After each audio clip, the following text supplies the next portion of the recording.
8 en punto. Vamos a seguir hablando de la noticia política y económica del momento. La salida del ministro de Hacienda, Ricardo Bonilla, en medio de uno de los peores escándalos que ha enfrentado el actual gobierno. A esta hora nos acompaña el señor Sergio Fajardo, ex candidato presidencial, a quien agradecemos por estos minutos con Noticias Caracol. Señor Fajardo, muy buenos días. Buenos días, un gusto saludarlos. Les digo, ya que he visto todas las notas, Sí. Estoy desde Armenia, la ciudad Milagro, y aquí también tienen un alumbrado muy lindo, muy bonito está para que se lo muestren a todo Colombia. Eso está muy bien, gracias por la invitación. Valía la pena hacer esa cuña. La ciudad de Milagro, ¿cómo ve usted lo que está pasando en Colombia y qué milagro necesitamos para comenzar a reencauzar todo este país político y económico que pareciera estar tan descuadernado, señor Fajardo? Una palabra, corrupción. Lo que estamos viendo es la corrupción en acción. Y la corrupción está asociada en la forma como se hace la política, cómo se llega al poder. Y entonces, desde muy temprano en esta administración, el hijo del presidente Petro, Nicolás, describió que habían decidido hacer lo que fuera como fuera con tal de ganar.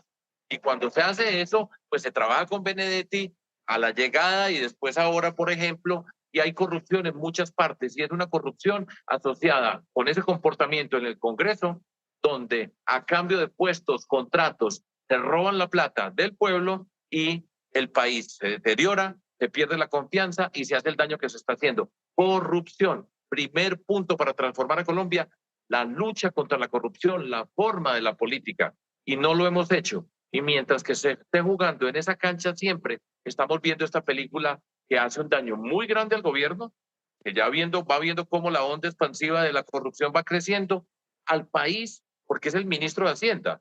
El ministro de Hacienda es el ministro más importante, es el que nos relaciona con el mundo desde la perspectiva del manejo de los recursos públicos, la seriedad de Colombia. Y perder el ministro de Hacienda asociado con un escándalo de corrupción es muy, pero muy serio. Y al mismo tiempo está involucrado el presidente de Ecopetrol, que cada día aparece un nuevo escándalo. Y fíjense, Ministerio de Hacienda, el más importante del punto de vista del ministerio con respecto a la plata, y Ecopetrol, la empresa más importante de Colombia, y el presidente de Ecopetrol todos los días en un escándalo. Doctor Fajardo, usted es un hombre de academia, haciendo un análisis del discurso del presidente Petro. ¿Cómo ve eso de pedir la renuncia del ministro Bonilla después de haberlo defendido vehementemente?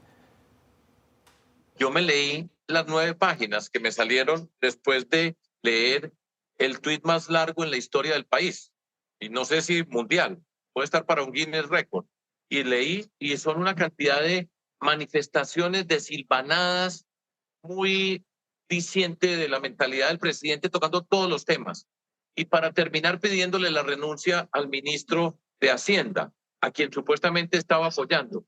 Lo natural hubiera sido que el ministro de Hacienda presente la renuncia y diga que se va a defender, tiene derecho a defenderse y ojalá que se pueda defender dentro de todo esto. Pero aquí es típico del gobierno del presidente Petro. Un caos, un enredo, cantidad de palabras, pero el hecho es que lo sacó él, así lo hubiera justificado un poquito, pero lo había justificado antes, y por supuesto está la duda asociada con esa investigación que se tiene que hacer acerca del comportamiento del presidente de Ecopetrol, el hijo adoptivo del presidente Petro, asociados con presuntos escándalos de corrupción en la empresa, en la hidroeléctrica de Urrá. Corrupción por todos lados, sí. Falta de claridad, falta de transparencia, y lo que estamos viendo pues es un capítulo, porque además el mismo presidente lo ha dicho, es que así se ha hecho toda la vida, pero es que sí vamos a cambiar ya para no hacerlo como toda la vida. Corrupción, corrupción y corrupción. Sí, el argumento se cae por peso propio. Ahora que usted trae a colación el nombre del señor Roa, ¿usted cree que también debería renunciar? No tengo la menor duda, no tengo la menor duda.